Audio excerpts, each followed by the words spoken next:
یافتہ انسان سے. قدیر خان اتنی محبت کرتے تھے جس کا اظہار بار بار انہوں نے یہاں پر کھڑے ہو کے بھی کیا ہے اور مخاطب ہو کے بھی کیا ہے. 500 آدمی ہو یا 1000 آدمی ہو ہوٹلوں میں، تو وہاں ہمیشہ جب میں بیٹھا ہوتا تھا تو یہ کہتے تھے وہ کہ آپ سب لوگ، پوری دنیا مجھ سے محبت کرتی ہے لیکن میں اس سے زیادہ حسیب میاں سے محبت کرتا ہوں. یہ ان کا پیٹ جملہ ہوتا تھا اور جس کا اظہار انہوں نے ہمیشہ یہاں بھی کیا ہے اور سب اس کی فٹنس بھی ہے. میں ان کے بہت نزدیک رہا ہوں، ان کے دل کے نزدیک رہا ہوں، اور اس کا ابھی مظاہرہ ہوا جب وہ بیمار ہو کے جب داخل ہوئے تو مجھے کوئی تفصیل معلوم ہے. ان کا علاج ڈاکٹر صاحب بہت زیادہ انٹرنیشنل لوگوں سے مشورے کیے جاتے تھے ڈیلی بیسس کے اوپر، اور ان کے لیے کوئی چیز انہوں نے چھوڑی نہیں. اور الحمدللہ وہ اپنے گھر واپس آ گئے. 4-5 دن کے بعد وہاں ملنا ہو نہیں سکتا تھا ایم ایچ ہاسپٹل میں، تو پھر اور مجھے ان سے روز بات کرنی ہوتی تھی. یا ان کا حکم تھا کہ حسیب جو ہے مجھے روزانہ 8 بجے مجھے بات کریں تاکہ اس کے بعد میں تو سو جاتا ہوں. تو پھر مجھ سے انہوں نے کہا کہ تو مجھے روز جب میں نے بات کی تو انہوں نے مجھ سے کہا کہ وہ تم روز مجھے ٹیلی فون کیا کرو تاکہ میں تمہاری آواز سن کے سکون کی نیند سو جاؤں. یہ باتیں کوئی معمولی باتیں نہیں ہوتی. میری بات ان سے پرسوں شام کو 7 بجے ہوئی اور وہ کہہ رہے تھے مجھ سے کہ میں ابھی واکر سے میں ٹہل کے آیا ہوں اور اللہ کا شکر ہے آئی ایم فائن، اور پھر جلدی پروگرام بنائیں گے، میں کراچی آؤں گا. سب تھوڑی سی کمزوری ہے مجھے. یہ بات ہے پرسوں شام کو 7 بجے کی. تو پھر وہ رات کو 8-9 بجے کچھ انکمفرٹیبل ہوئے تو گھر والوں نے اس کو زیادہ وہ اس پہ کبھی ٹھیک ہے صبح تک وہ آرام کریں گے تو ٹھیک ہو جائیں گے. صبح 4-5 بجے جب طبیعت زیادہ خراب ہوئی ڈاکٹر بلایا گیا، سیدھے ایمبولینس آئی اور وہ چلے گئے. 7 بجے 2 گھنٹے کے بعد ان کا انتقال ہو گیا.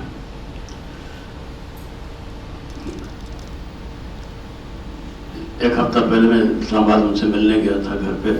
جب استاد آ گئے تھے 3-4 دن انہوں نے آرام کر لیا تھا اور کافی دیر ان کے ساتھ رہا. بہت تفصیلی بات چیت، بہت باتوں میں بات چیت ہوئی میری. سر ایک بات ہے قدیر خان کے حوالے سے، یہ خالی کمچی نہیں ہے.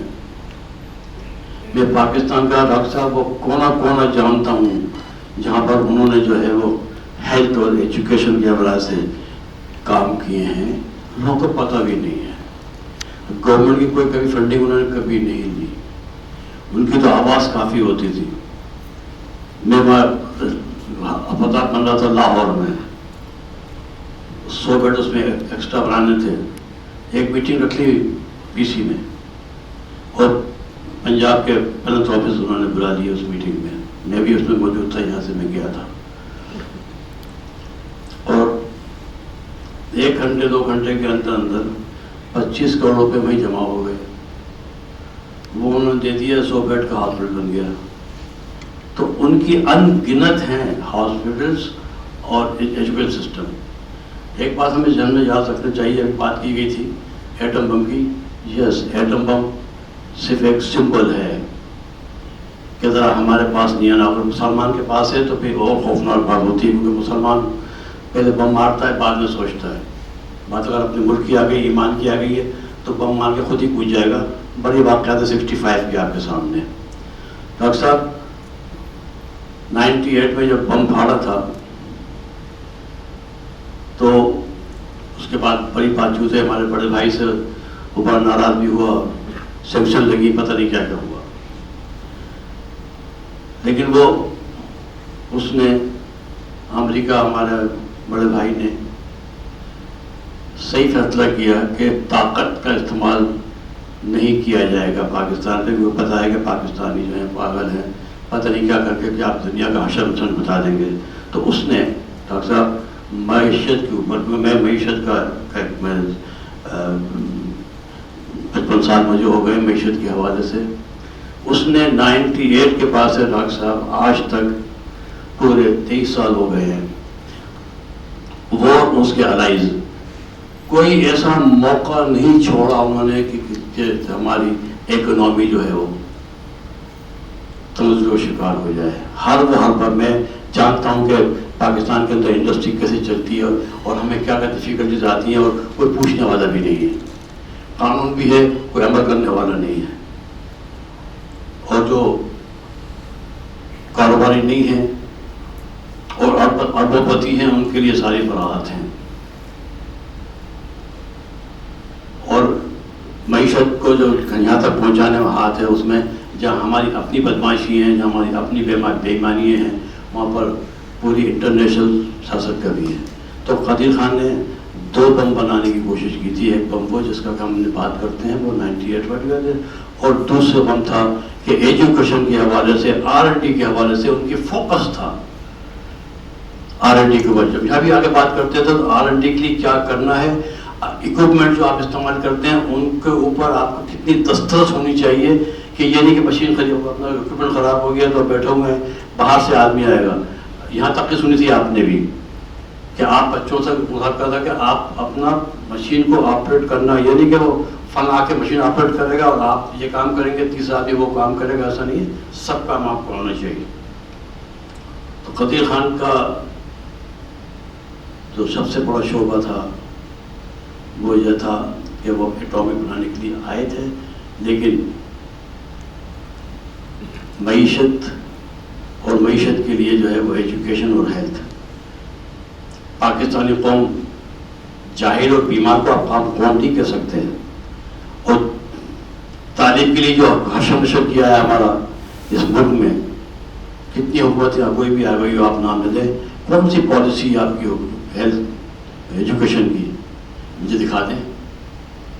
ایڈمنسٹریٹو پالیسی ہے, ایجوکیشن کی پالیسی آج تک نہیں. میری تو فیکٹری ہے فارماسیوٹیکل کی, تو مسئلہ کون اس میں جانتا ہوگا کہ صاحب ہیلتھ پالیسی ہے یا نہیں ہے.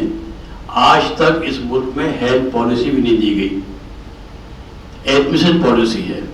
ہیلتھ پالیسی ہوگی تو گاؤں دیہات تک میں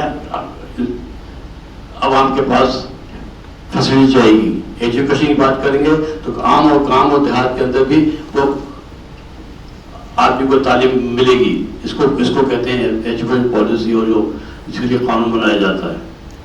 تو قدیر خان ڈاکٹر صاحب, میری زندگی گزر گئی 82 سال ہو گئے مجھے, جس میں 70 سال کا میرا تجربہ ہے. 12 سال کی عمر میں نے پہلا انٹرپرونر بنا تھا, 12 سال کی عمر میں. تو 70 سال پہلا دیجیے تو 22 سال کا ہو گیا. میں نے قدیر خان جیسی شخصیت اپنی زندگی میں کبھی نہیں دیکھی. ہم ان سے پیار کرتے ہیں, حد سے زیادہ کرتے ہیں. اس کی وجہ یہی ہے کہ ایسا انسان میں نے نہیں دیکھا. انسان میں نے بہت دیکھے ہیں معزت کے ساتھ, اور قرآن کے حوالے سے میں نے کتابیں لکھی, اور آج جو میں لکھ رہا ہوں ایک 6 مہینے سے, وہ ہے ایمان اور بندگی.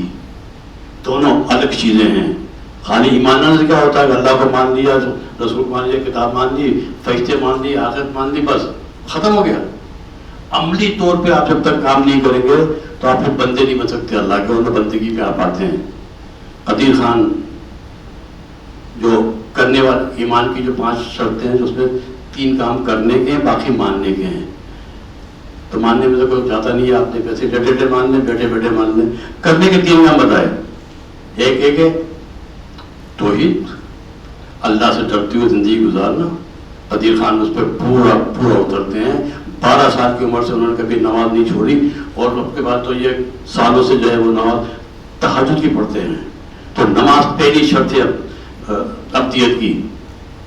قدیر خان اس پہ پورا 100% اترتے ہیں. میں اس کا گواہ بھی ہوں, اور اللہ میری گواہی ضرور سنے گا, اور وہ دیکھتا بھی ہے, دیکھنے والا بھی ہے, سننے والا بھی ہے, سب کچھ اسی کے پاس ہے. دوسرا کام جو ہم نے دیا اس میں سے خرچ کرتے ہیں. قدیر خان صاحب کے 2 کام ہوئے نا. تیسرا کام کون سا ہے؟ تو یہ تو کام صحیح کر دیجیے، آخر ٹھیک ہو جائے گی. یہ تو ہم کرتے ہیں. آپ اپنا پیغمبر صلی اللہ علیہ وسلم کی اتباع کیجیے، فرشتے مان لیے، بات ختم. تو یہ دو کام کرنے کے تھے. اور قدیر خان نے ساری زندگی یہ دو کام کیے ہیں. تو پھر تو وہ ایمان والے بھی ہوئے اور اللہ کے بندے بھی ہوئے، کیونکہ اس میں بندگی آ گئی. کیونکہ ایمان کے بعد آپ جب عمل کرتے ہیں اخلاق کی تمام صفحات کے ساتھ، تو اس کو بندگی کہتے ہیں، وہ بندہ ہوتا ہے. تو اللہ کا بندہ عبد القادر خان، اللہ کو ماننے والا، اللہ سے ڈرنے والا قدیر خان. بیمار ہو جائے اسپتال کھڑے کھڑے بنا دیتے ہیں. یہاں اسپتال بنایا تھا IBS داؤد یونیورسٹی ملا ہوا ہے، جہاں پر مینٹلی جس لوگوں کا علاج ہوتا. قدیر خان نے مجھے، وہ چل نہیں رہا تھا تو مجھے کہا کہ تم جا کے اس کو ٹھیک کرو. تو میں 3 سال میں نے وہاں کام کیا ہے. تو صحت، تعلیم اور غریب کا خیال رکھنا، یہی تو انسان ہوتے ہیں جو کہ بخشے ہوئے ہوتے ہیں. لیکن اور پھر ان کے تمام لوگوں کی دعائیں، پورے دنیا کی دعائیں ان کے ساتھ ہیں. ہر آدمی ان سے محبت کرتا ہے. ایسا آدمی کون ہے؟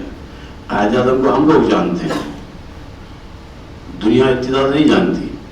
لیکن ایٹم بم کا اتنا شور ہوا اور وہ شور بہت بچا تھا. میں اس کا عینی شاہد ہوں. میں بھوپال کا رہنے والا ہوں. قدیر خان نے بھوپال کے تھے. جب انڈیا نے بم پھاڑا تھا، اس کے بعد سے وہ ہندو جو میرا بھائی ہیں، وہاں پر خالدار بھائی ہیں، وہ ہندو جو کہ بچپن سے ساتھ کھیلتے کھیلتے بڑے ہوئے، ہر اتوار کو آ کے وہاں پر گائے کا گوشت کے کباب کھاتے تھے میرے بھائی کی یہاں.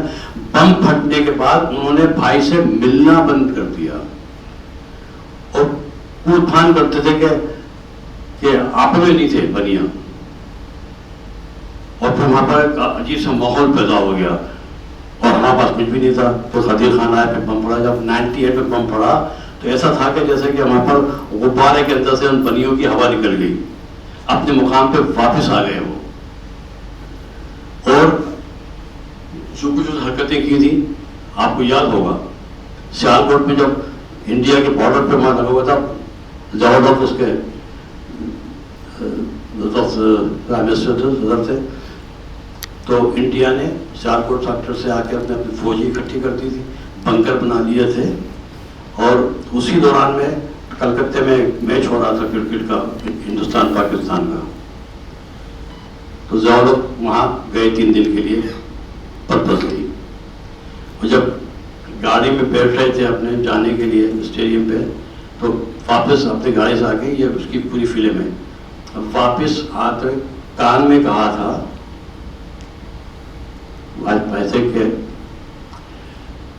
we will destroy Kolkata in 5 minutes. اور ہنستے ہوئے گاڑی بیٹھے ہوئے چلے گئے. میچ دیکھ کے واپس آئے. واپس آنے سے پہلے انڈیا کی فوج وہاں سے واپس چلی گئی تھی اور بنکر بھاگتے بھاگتے بنکر میں کچھ سامان بھی چھوڑ کے چلی گئی تھی وہ. تو یہ تھا، وہ یہ بم نہ پڑا ہوتا تو پھر بنیا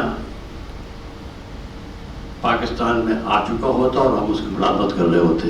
تو وی آر تھینکفل قدیر خان صاحب. اللہ تعالیٰ ان کو اعلیٰ مقام جنت الفردوس، اور جنت الفردوس میں تو پیغمبر صلی اللہ علیہ وسلم کا پڑوسی ہو جائے گا. تو اللہ تعالیٰ قدیر خان کو وہ تجربہ بدل کرے جو ان کا رائٹ ہے، جو انہوں نے پوری زندگی کیا ہے. وعلیکم السلام.